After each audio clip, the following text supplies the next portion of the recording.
Hey everyone, and welcome back to the channel. Today, we're diving into a timeless tale that's captured hearts for generations. A story of innocence, warnings, and unexpected adventures.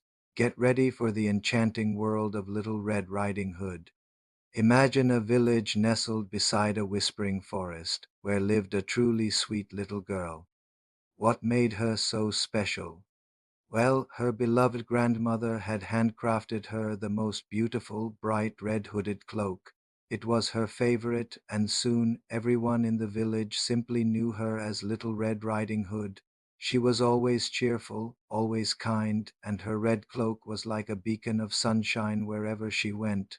One beautiful, sun drenched morning, her mother, with a warm smile, prepared a special basket.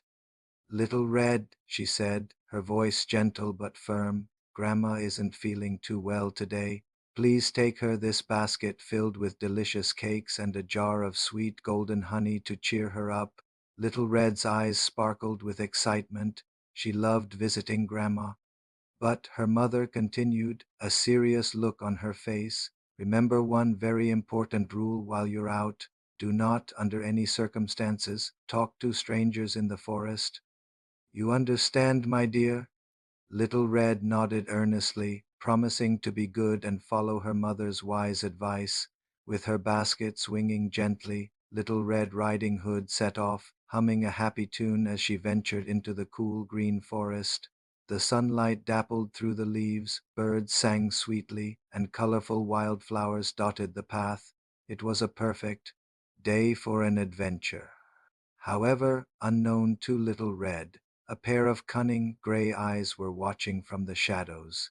Soon enough, a sly, sleek gray wolf, looking far too friendly, stepped onto the path, blocking her way.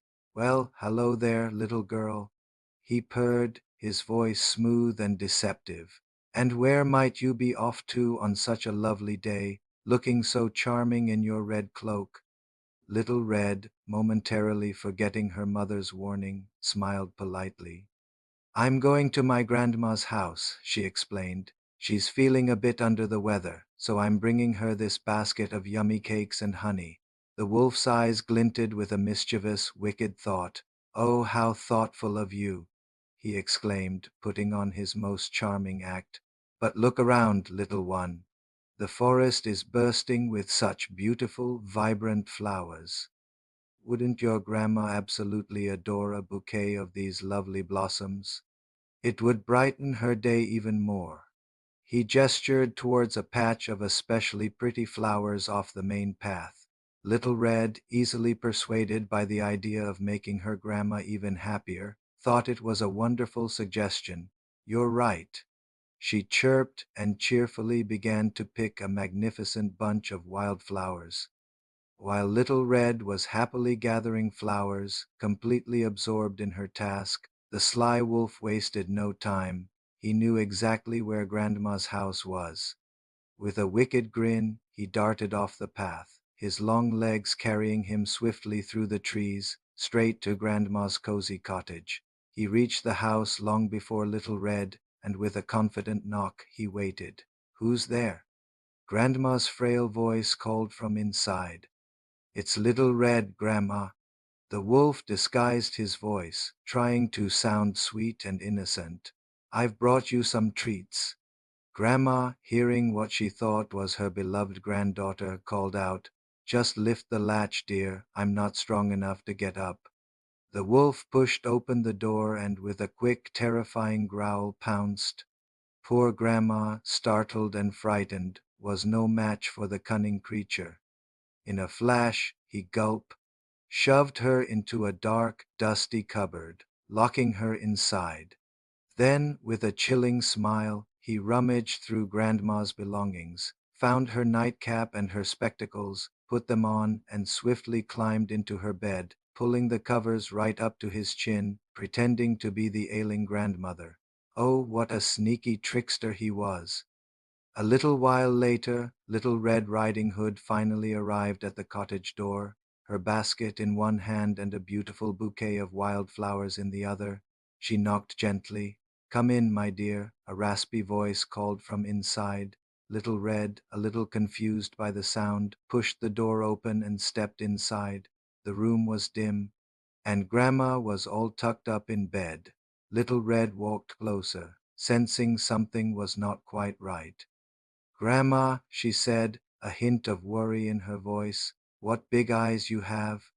The wolf, trying his best to sound like Grandma, croaked, "The better to see you with, my dear." Little Red frowned slightly, still feeling uneasy. "Grandma, what big ears you have," she continued, a shiver running down her spine. "The better to hear you with." The wolf rasped, pulling the covers a little higher. Little Red took another step closer, her heart beginning to pound. "And Grandma," she whispered, her voice barely audible, "what big teeth you have." At that, the wolf couldn't keep up the act any longer. His disguise fell away, and with a terrifying growl that echoed through the small cottage, he roared, "The better to eat you with." And with a lunge, he jumped from the bed, revealing his true, frightening form. Little Red screamed, dropping her basket and flowers, and tried to run, her heart pounding like a drum. Just as the wolf was about to catch her, fate intervened. A kind, strong woodcutter, who happened to be passing by on his way home from work, heard Little Red's terrified screams. Recognizing the sound of distress, he immediately rushed to the cottage, axe in hand, ready to help. He burst through the door, seeing the wolf menacing Little Red. Without a moment's hesitation, the brave woodcutter confronted the wolf, chasing him away from the frightened girl. The wolf, realizing he was outmatched, let out a yelp and fled, running deep into the forest, never to be seen or heard from again. The woodcutter quickly freed Grandma from the cupboard. Little Red, still trembling, rushed into her grandmother's arms, hugging her tightly. Both were safe, thanks to the woodcutter's timely arrival. Little Red, her eyes filled with tears of relief and a new understanding, looked at her grandmother and promised, "Oh, Grandma, I'll never ever talk to strangers again. I promise." And she truly meant it. This classic story teaches us such an important lesson, doesn't it?